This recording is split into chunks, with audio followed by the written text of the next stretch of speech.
नमस्कार, सुप्रभात बिहार देख रहे हैं आप और मैं हूं आप सबके साथ अनूप। खबरों की शुरुआत करेंगे और सबसे पहले बात मुख्यमंत्री के सौगात की। मुख्यमंत्री नीतीश कुमार आज मोतिहारी में गंडक नदी पर निर्मित 70 घाट पुल का लोकार्पण करेंगे। 2.5 करोड़ की अधिक की लागत से बना पुल का निर्माण कराया गया है। आपको बता दें कि सीएम नीतीश कुमार ने 20 अप्रैल 2012 को इस पुल का शिलान्यास किया था। गंडक नदी पर निर्मित यह पुल सारण और तिरहुत प्रमंडल को आपस में जोड़ेगा। 1440 मीटर लंबे पुल का निर्माण बिहार राज्य पुल निर्माण निगम ने किया है। 70 घाट का जो पुल है गंडक नदी पर, उसके उद्घाटन माननीय मुख्यमंत्री जी के करकमलों द्वारा किया जा रहा है वीडियो कॉन्फ्रेंसिंग के माध्यम से। तो उसी की समीक्षा करने के लिए हम यहाँ पे आए हैं। 16 तारीख को इस पुल का लोकार्पण होगा। तो मोतिहारी जिला एवं गोपालगंज जिला वासियों के साथ ही इसकी कनेक्टिविटी छपरा एवं पटना से भी है। तो एक तरीके से एक अच्छी सुविधा जो है बिहार सरकार के द्वारा आप लोगों के लिए माननीय मुख्यमंत्री के द्वारा समर्पित की जा रही है। आज मुख्यमंत्री नीतीश कुमार लखीसराय के जिले के लोगों को भी बड़ी सौगात देने वाले हैं।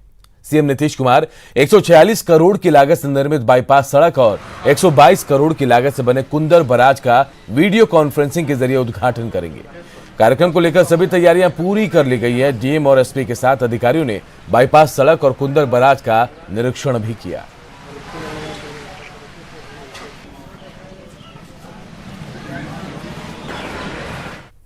साढ़े 11 बजे से उद्घाटन है। तैयारी आप देख ही रहे हैं, तैयारी आपके सामने है और इस पर काम अभी चल रहा है और 2-3 घंटे में पूरा जो भी कमी है ये सब पूरा हो जाएगा। किन किन योजनाओं का उद्घाटन है? मुख्यतः 2 योजना है। एक जो चिर प्रतीक्षित बाईपास और रेलवे ऊपरी पुल है, दूसरा कुंदर बराज है। इसके अलावा 4 और योजनाएं। चुनावी साल में नीतीश सरकार किसानों पर मेहरबान है। मधेपुरा जिले में पहली बार फसल क्षति का मुआवजा सीधे किसानों के खाते में दिया जा रहा है। फरवरी, मार्च और अप्रैल में हुई बेमौसम बारिश की वजह से मधेपुरा के किसानों की गेहूं, मक्का, दलहन और आलू की फसल को काफी नुकसान हुआ। सरकार ने फसलों को पहुंची क्षति के लिए 25 मई तक किसानों से आवेदन मांगे थे ऑनलाइन और 76,000 किसानों ने आवेदन भेजा था, लेकिन जांच के बाद 9,000 आवेदनों को निरस्त कर दिया गया और 60,000 से अधिक किसानों के खाते में 10 करोड़ से अधिक की राशि बतौर मुआवजा ट्रांसफर कर दी गई। जिला कृषि पदाधिकारी की माने तो बाकी के बचे किसानों को भी मुआवजे की राशि 1 से 2 दिन के बीच मिल जाएगी। पैसा लोगों के खाते में जा रहा है। गांव घर में भी किसान बोलते हैं कि पैसा हम लोगों के खाते में जा रहा है, कहीं भी बिचौलियागिरी नहीं हो रही है। मैक्सिमम किसान के खातों में पैसा गया भी है। हम लोग भी आवेदन किए, हम लोगों के खाते में भी पैसा गया है। बाकी बकाया पहले वाला एक योजना का पैसा था NFSN वाला, वो भी पैसा गया खाता। मुख्यमंत्री किसानों के लिए बहुत ही अग्रसर रहते हैं, किसान के लिए चिंतित रहते हैं। उन्होंने बोला है कि बिजली तो गांव-गांव लगा दिए, लेकिन अब खेत में भी बिजली हमको लगाना है। और किसान के लिए उनका प्रायोजन है कि 9 अगस्त को 2.5 लाख वृक्ष लगाए। करोड़ 13,11,050 रुपया अनुदान के लिए अग्रसारित कर दिया गया है और शेष 3 करोड़ रुपया और किसानों के खाता में भेजी जानी है, जो 1 से 2 दिन में इसकी कार्रवाई चल। बिहार में इसी साल विधानसभा चुनाव होने, लेकिन सवाल यह है कि क्या बिहार चुनाव को लेकर विपक्ष डरा हुआ है? यह सवाल सत्ताधारी पार्टी जेडीयू ने तब खड़ा किया जब तेजस्वी यादव का चुनाव को लेकर सत्ताधारी दलों को थोड़ा इंतजार करने का बयान सामने आया।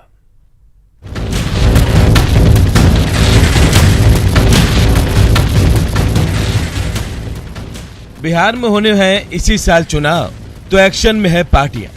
सत्ता पक्ष जहां योजनाओं का शिलान्यास और लोकार्पण करने के साथ साथ प्रचार प्रसार में जुट गया है, तो वहीं विपक्षी भी पीछे नहीं। आरजेडी की तरफ से लगातार पोस्टर वॉर कर सरकार पर निशाना साधा जा रहा है। इन सब के बीच तेजस्वी यादव के बयान ने बिहार की सियासत में गर्माहट ला दी है और सत्ता पक्ष इसे विपक्ष को चुनाव को लेकर डरा हुआ बता रहा है। भय लगता है, मन में डर लगता है कि एक तरफ एनडीए के नेता आदरणीय नीतीश कुमार जी के नेतृत्व में विकास की बात की जा रही है और दूसरे तरफ इनके पास पूंजी क्या है? संपत्ति नामा, अपराधनामा, तरुणनामा ही है। तो पूंजी पगा है नहीं, तो जनता के बीच जाने में डर लग रहा है। विपक्ष के दल कांग्रेस ने तेजस्वी के बयान का समर्थन किया और कहा कि सरकार को तेजस्वी ने जो सलाह दी है उस पर अमल करते हुए जनता की सेवा में ताकत झोंक देनी चाहिए, न कि चुनाव को लेकर प्रचार प्रसार में। आज करना क्या है? चुनावी भाषण करना है, लोगों के बीच में जाके मीटिंग करना है। इससे तो संक्रमण और फैलेगा। तो कांग्रेस भी मानती है कि पॉलिटिकल पार्टी की प्रायोरिटी जनता की सेवा होनी चाहिए ऐसे संक्रमण काल में, न कि उससे वोट मांगने के लिए कुछ से कुछ जाके संपर्क करना और वोट मांगना। तेजस्वी के करीबी और आरजेडी नेता आलोक मेहता ने भी तेजस्वी के बयान का समर्थन किया और कहा कि आरजेडी कभी चुनाव से नहीं डरता, लेकिन सरकार को अपना फर्ज नहीं भूलना चाहिए। इसमें क्या नया हो गया जो डर गए और नहीं किए? मतलब हम लोग चुनाव से हम लोग डरने वाले हैं क्या? इसके पहले चुनाव नहीं हुआ है। कोरोना के बहाने बिहार में सियासी रोटी सेकी जा रही है। विपक्ष जहां सरकार को जनता तक मदद पहुंचाने में फेल बता रहा है, तो वहीं सत्ता पक्ष अपने किए गए कामों का हवाला देकर विपक्ष को डरा हुआ बता रहा है। सच क्या और झूठ क्या, इसका फैसला अब जनता करेगी, क्योंकि बारी अब जनता की ही है। न्यूज़ 18 के लिए पटना से आनंद अमृतराज की रिपोर्ट।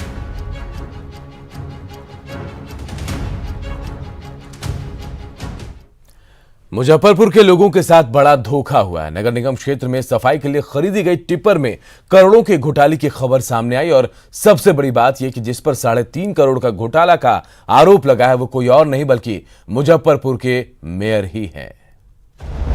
मुजफ्फरपुर में महाघोटाला, 3.5 करोड़ का घोटाला, खतरे में मेयर की कुर्सी, मुजफ्फरपुर का घोटालेबाज मेयर।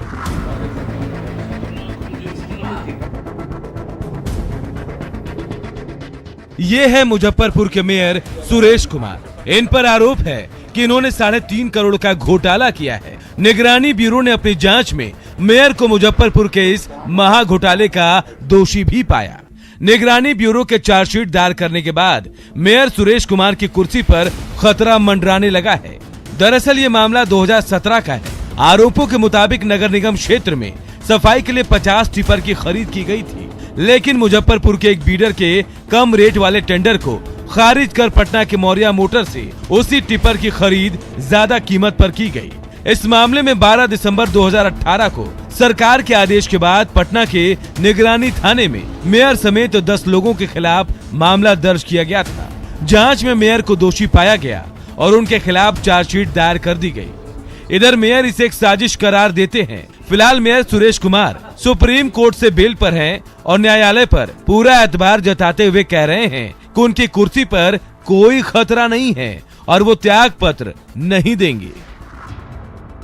न्यायालय में हमको भरोसा है, न्यायालय से हमको बिल मिला हुआ है और चार्जशीट तो एक प्रक्रिया है। चार्जशीट करना है, चार्जशीट लोग किए हैं, चार्जशीट में देखेंगे क्या है ना है, लेकिन उसमें चार्जशीट करने से कोई दोषी नहीं होता है। और ये न्यायालय हमको बेल दी हुई है और न्यायालय सुप्रीम कोर्ट में हम हैं और हमको न्यायालय भरोसा है। मेयर सुरेश कुमार पर जो आरोप लगे हैं, अगर न्यायालय में वो साबित हो जाते हैं तो उन्हें 4 साल से लेकर 10 साल तक की सजा हो सकती है। अवैध लाभ प्राप्त किया है, इसमें आरोप प्रमाणित होने पर 4 साल से 10 साल की सजा का प्रावधान है। निगरानी ब्यूरो की जांच में दोषी पाए जाने के बावजूद मेयर का अपनी कुर्सी पर बने रहना अपने आप में बड़ा सवाल है।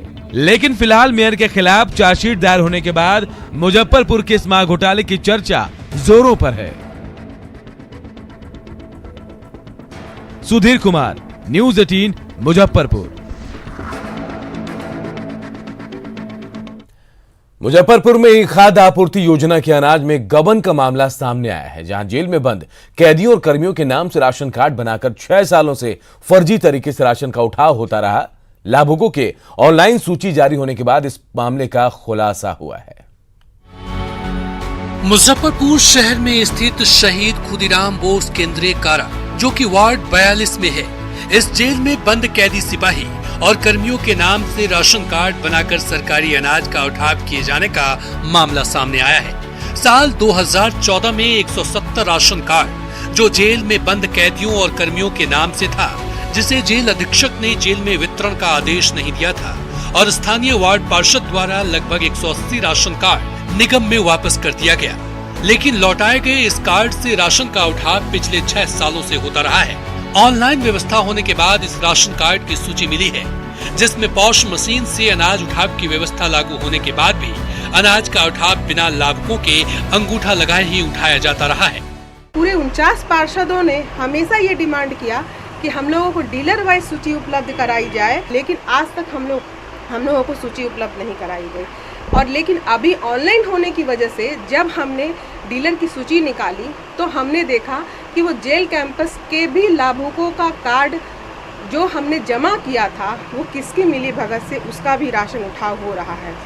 इस मामले की हकीकत जानने गई न्यूज 18 की टीम ने जब डीलर से बात की तो हकीकत कुछ यूँ सामने आई। आपका क्षेत्राधिकार है, जेल भी आता है? जेल भी आता है। वहाँ का कितना कार्ड है आपके पास? सो मुझे जानकारी नहीं है। बांट तो आप ही लोग रहे हैं और डीलर सब में होगा क्या है? जेल के लोग कभी आए लेने के लिए? एक ठो आता है, एक दो आता है मेरे यहाँ। अच्छा। जो वर्तमान में जो यहाँ है वो आते हैं। इस फर्जीवाड़े पर एसडीओ ने जांच के बाद दोषियों पर प्राथमिकी दर्ज करने के साथ ही उठाए गए अनाज की वसूली करने की बात कही है। अगर वायदे पे फर्जी उठाव की बात होगी कि किसी ने उसके नाम पर जब फर्जी उठाव कर लिया है तो रिकवरी भी होगी और कार्रवाई भी होगी, लेकिन जब तक अभी जांच नहीं हो जाता हम इस मुद्दे पे अभी कुछ भी कहना प्रीमेच्योर होगा। कैदियों के नाम पर हो रहे इस फर्जीवाड़े पर 6 सालों से हो रहा राशन का उठाव कहीं न कहीं खाद्य आपूर्ति विभाग की एक बड़ी चूक है। जरूरत इस बात की है कि जल्द से जल्द दोषियों पर कार्रवाई हो और गबन के इस खेल से पर्दा उठे। आज भी जो वार्ड पार्षद और जो दूसरे इस प्रकार के भ्रष्टाचार को उठाने वाले लोग हैं वो परेशान हैं कि सालों से वो इन लोगों की बात को अनसुनी की जाती रही और प्रशासन इस पूरे मामले को दबाता रहा। कैमरामैन संजीव के साथ प्रवीण ठाकुर, न्यूज 18 मुजफ्फरपुर। मुख्यमंत्री नीतीश कुमार की महत्वाकांक्षी नल जल योजना बेतिया के लोगों के लिए छलावा साबित हो रही है। आलम यह कि नल जल योजना और स्वच्छता अभियान के तहत बनाए गए शौचालय महज दिखावे की चीज बनकर रह गए। नौतन प्रखंड के पकड़िया पंचायत से 8 नवंबर 2016 को सीएम नीतीश कुमार ने अपनी महत्वाकांक्षी नल जल योजना की शुरुआत की थी, लेकिन जहां से इस योजना की शुरुआत हुई वहीं इस योजना की हवा निकल रही है। नौतन प्रखंड के ही जमुनिया पंचायत में नल से जल गायब है।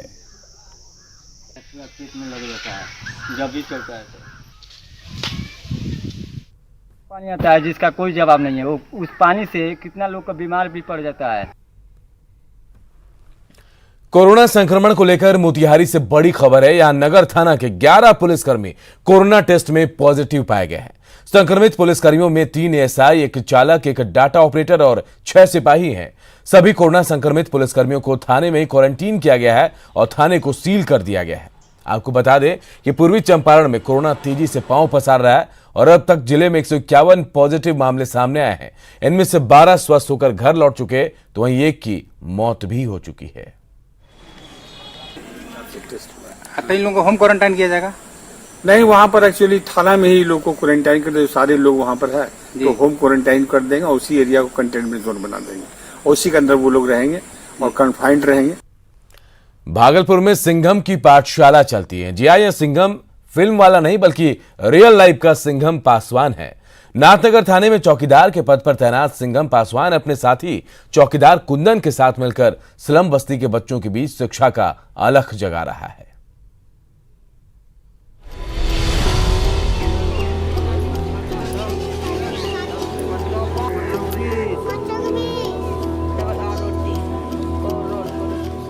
ये सिंघम की पाठशाला है। सचिन उर्फ सिंघम पासवान भले ही चौकीदार हों, लेकिन इनका जज्बा उससे कहीं ऊपर है। नाथनगर थाने में तैनात सिंघम ने अपने एक चौकीदार साथी के साथ स्लम बस्ती के बच्चों को पढ़ाने का जो बीड़ा उठाया है उसकी हर तरफ चर्चा हो रही है। ड्यूटी के दौरान सचिन उर्फ सिंघम ने स्लम बस्ती के बच्चों को लड़ते झगड़ते देखा, जिसके बाद सिंघम ने बच्चों के माता पिता से बातचीत की और उन्हें पढ़ाने का बीड़ा उठा लिया। पैसा के अभाव में मैं पढ़ाई नहीं कर सका। मेरा इच्छा है कि हम अपने वेतन से भी इस सब बच्चे को कुछ आगे मदद करेंगे और कर रहे हैं सर। 10-20 का हम किताब कॉपी भी खरीद देते हैं। सिंघम के साथ उसके साथी कुंदन पासवान भी बच्चों को पढ़ाते हैं। गार्जियन को बोले, गार्जियन भी आया करके ठीक है पढ़ाइए, 10-20 जो घटता पड़ता है वो हम भी किताब कॉपी दिलवा देते हैं। कितना खुशी मिलता है? बहुत खुशी मिलता है। सिंघम की पाठशाला में पढ़ने वाले बच्चों के भी हौसले बुलंद हैं। सचिन उर्फ सिंघम पासवान और कुंदन पासवान दोनों पिता के गुजरने के बाद अपनी पढ़ाई पूरी नहीं कर पाए और इन्हें इसी बात का मलाल है। अपने इसी सपने को पूरा करने के लिए दोनों स्लम बस्ती के बच्चों को पढ़ाने लगे और डीजीपी की प्रशंसा के बाद दोनों ने अपनी सैलरी से भी बच्चों को पढ़ाने की बात कही है। भागलपुर से न्यूज़ 18 के लिए आशीष रंजन की रिपोर्ट।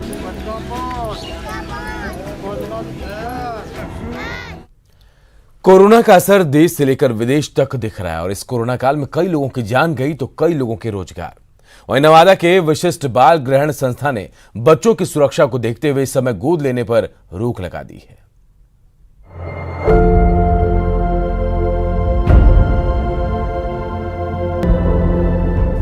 पूरा देश कोरोना से जूझ रहा है। देश की तमाम गतिविधियों पर कोरोना ने रोक लगा दिया है। ऐसे में नवजातों की सुरक्षा बहुत मायने रखते हैं और उनकी सुरक्षा को देखते हुए बच्चे गोद लेने वाले दत्तक माता पिता को अभी और इंतजार करना पड़ रहा है। बाल संरक्षण संस्थान में गोद लेने की सभी प्रक्रियाएं जारी है, मगर एडॉप्शन का काम फिलहाल बंद है। संस्था में फिलहाल 9 छोटे बच्चे हैं। इन सभी बच्चों के एडॉप्शन की प्रक्रिया अलग अलग स्टेज में है।